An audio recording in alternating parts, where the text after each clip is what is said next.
रामलाल बहुत गरीब था, रिक्शा चलाया करता था। सुबह से शाम तक रिक्शा चलाता, फिर भी उसके हाथ बस 2 पैसे ही आते। एक दिन रामलाल ने रात में भी रिक्शा चलाने की सोची। आधी रात के वक्त जब रामलाल घर की तरफ जा रहा था कि तभी उसे सड़क किनारे घूंघट ओढ़े हुए औरत दिखाई देती है। मुझे मेरे घर तक छोड़ दोगे तो आपकी बड़ी मेहरबानी हो। बेटे, इसमें मेहरबानी की क्या बात है। आओ और बैठ जाओ मेरे रिक्शे में। अब बताओ जाना कहाँ है। तुम बस चलते रहो, आगे मैं रास्ता बताती रहूंगी। मेरे घर का पता मुझे नहीं मालूम, क्योंकि मैंने अभी हाल ही में नया घर खरीदा है, इसीलिए।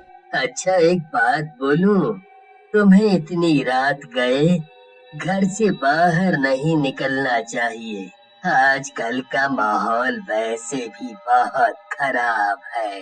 तभी रिक्शे में बैठी औरत को गुस्सा आता है। तुम्हें मैंने घर छोड़ने को बोला था, ना कि मुझसे सवाल जवाब करने के लिए। ये लो तुम्हारे पैसे, आगे मैं खुद चली जाऊंगी। अरे, मैं तो तुम्हारे भले के लिए ही बोल रहा था।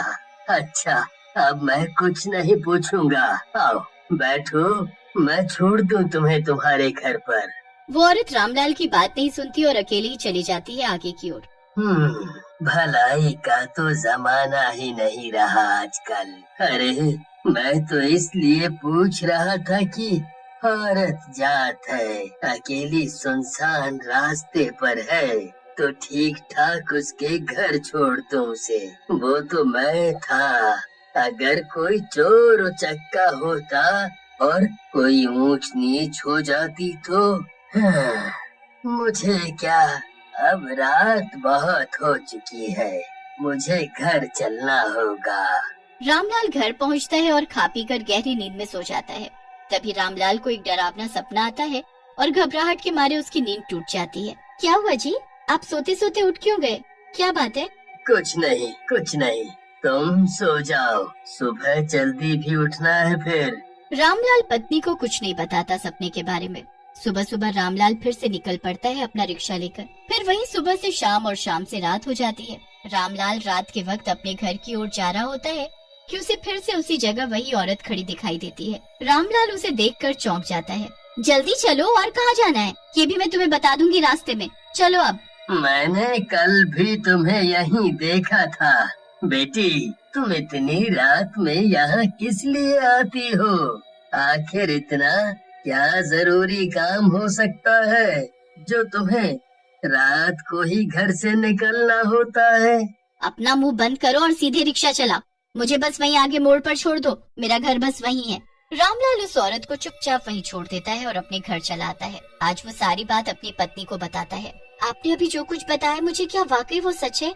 अच्छा ये बताओ, वो दिखने में कैसी है? अरे हाँ, मैं तुम्हें ये तो बताना भूल ही गया कि उस औरत ने अपना चेहरा ढका हुआ था पल्लू से। मैंने ना तो उस दिन देखा उसका चेहरा और ना ही कल रात को। कहीं वो कोई चुड़ैल वुड़ैल तो नहीं? चुड़ैलें अक्सर रात को निकलती हैं अपने शिकार के लिए। रामलाल और उसकी पत्नी काफी देर रात तक उसी औरत की चर्चा करते हैं और फिर सो जाते हैं। रामलाल रोज रात को निकलता रिक्शा चलाने और वो औरत रोज उसे दिखाई देती उसी रास्ते पर। ऐसा ही कई रातों तक चलता रहा। आखिर ये माजरा क्या है? मेरी तो कुछ समझ नहीं आ रहा। ये औरत मेरे ही रिक्शे का इंतजार क्यों करती है? टाइम से अपने घर क्यों नहीं चली जाती? आज मैं इसका पीछा करूंगा और देखूंगा आखिर बात क्या है। एक रात जब रामलाल ने उस घूंघट वाली औरत को उस रास्ते पर छोड़ा तो उसने उसका पीछा किया। वो औरत एक टूटे फूटे मकान के अंदर चली जाती है। रामलाल भी उसका पीछा करते हुए उसी घर के अंदर चला जाता है। यहाँ तो बहुत अंधेरा है और चारों तरफ धूल ही धूल, मकड़ी के जाले। इस घर में वो औरत कैसे रहती होगी? ये घर कम और खंडहर ज्यादा लगता है।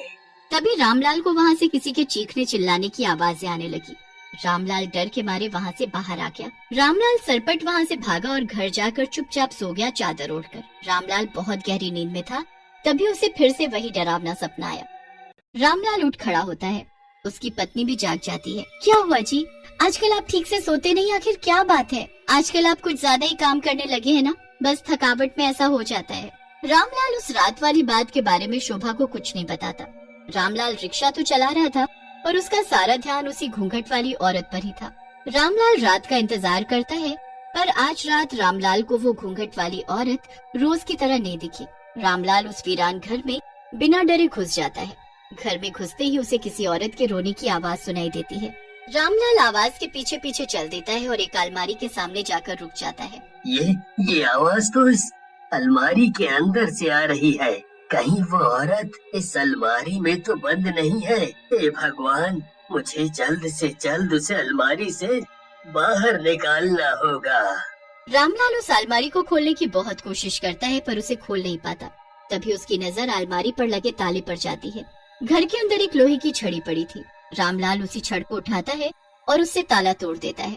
अलमारी खुलते ही उसके अंदर का नजारा देख रामलाल के पैरों तले जैसे जमीन खिसक गई हो। वो घूंघट वाली औरत उस अलमारी में बेहोश से पड़ी थी। उसका चेहरा अभी भी घूंघट से ढका हुआ था। बेटी, तुम्हें यहाँ अलमारी में किसने बंद किया? बोलती क्यों नहीं? कुछ बोलो। मरे हुए भी कभी कुछ बोलते हैं क्या? औरत अपने चेहरे से घूंघट हटा देती है। घूंघट के पीछे औरत का चेहरा नहीं, एक कंकाल था। तुम तो कंकाल हो। इसका मतलब इतने दिनों से मैं एक कंकाल को अपने रिक्शे में बैठाता रहा। मुझे जल्दी निकलना होगा यहाँ से, जल्दी निकलना होगा। रुको, कहीं जाने की जरूरत नहीं। मैं तुम्हें कोई नुकसान नहीं पहुँचाऊंगी। ये कंकाल नहीं, भूत है। और ये भूत मुझे मार कर खा जाएगा। अरे कोई है क्या? मुझे बचाओ, अरे मुझे बचाओ। जब मेरी आवाज किसी ने नहीं सुनी तो तुम्हारी आवाज कौन सुनेगा? तभी कंकाल एक औरत में बदल जाते हैं। रामलाल बिल्कुल शांत हो जाता है और उसे गहरी निगाहों से देखने लगता है। फिर उसके सिर पर हाथ रखकर बोलता है, बेटी, क्या बात है? मुझे बताओ अपना दुख। तुम्हारे साथ आखिर ऐसा क्या हुआ जो तुम्हारी हालत ऐसी हो गई? आपने मुझे बेटी बोला, मैं धन्य हो गई। मैं बताती हूँ कि आखिर मेरे साथ क्या हुआ। मेरा नाम रोशनी है। एक दिन मैं अपने घर की तरफ जा रही थी, तभी एक लड़का नितेश मेरे पास आया और बोला, क्या तुम सच में मुझे इतना प्यार करते हो? मैं तुमसे बहुत प्यार करता हूँ। क्या तुम मुझसे शादी करोगी? क्या तुम सच में मुझे इतना प्यार करते हो कि मेरे लिए अपनी जान भी दे सकते हो? नितेश का बेपनाह प्यार देखकर रोशनी शादी के लिए हाँ बोल देती है। रोशनी के माँ बाप रोशनी से बहुत प्यार करते थे, इसलिए वो भी इस शादी के लिए मान जाते हैं। रोशनी नितेश से शादी कर लेती है। नितेश बिल्कुल अकेला था। उसके पिता, भाई बहन कोई नहीं था। नितेश रोशनी से शादी करके उसे अपने घर ले आता है।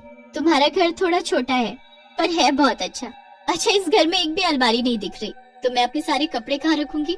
नितेश रोशनी के लिए अगले दिन ही नई अलमारी खरीद लाता है। रोशनी अपने सभी कपड़े और जेवर उस अलमारी में लगा देती है। एक रात सोते सोते अचानक रोशनी की आंख खुल जाती है। नितेश को अपने पास न देखकर वो बहुत घबरा जाती है। बाहर जाकर देखती है तो नितेश फोन पर किसी से बात कर रहा होता है। देखो, जैसा मैं चाहता था बिल्कुल वैसा ही हो रहा है। इसलिए अब बस कुछ दिनों की बात और है, फिर तुम मेरी बाहों में होगी, यहाँ मेरे पास। नितेश की बात सुनकर रोशनी घबरा जाती है। घबराहट के मारे उसके पास रखा फूलदान उससे गिर जाता है। हाँ, मैंने सब सुना। इससे तो यही लगता है कि तुम मुझसे नहीं किसी और से प्यार करते हो। तुमने मुझे धोखा दिया। तुमने मुझसे शादी सिर्फ मेरी दौलत के लिए किया। तुमने मुझे धोखा दिया है। मैं तुम्हें जेल भेजूंगी। नितेश रोशनी का हाथ पकड़कर उसे अलमारी की ओर ले जाता है और उस अलमारी में बंद कर उस पर ताला लगा देता है। सांस घुटने की वजह से रोशनी मर जाती है। बस उसके बाद से आज तक मेरी आत्मा भटक रही है। मैंने कितने लोगों से मदद मांगी, पर सभी डर कर भाग गए। एक तुम थे जो हिम्मत करके इस घर में आए और मुझे इस अलमारी के अंदर से आजाद किया। बेटी, तुम्हारे साथ बहुत बहुत बुरा हुआ, पर तुम्हें मुक्ति अभी नहीं मिली। मुक्ति तुम्हें तब मिलेगी जब वो नितेश जेल जाएगा। रामलाल पुलिस को बुलाकर सारे सबूत दिखाकर नीलेश को गिरफ्तार करा देता है और रोशनी के कंकाल का पूरे विधि विधान के साथ अंतिम संस्कार कर देता है।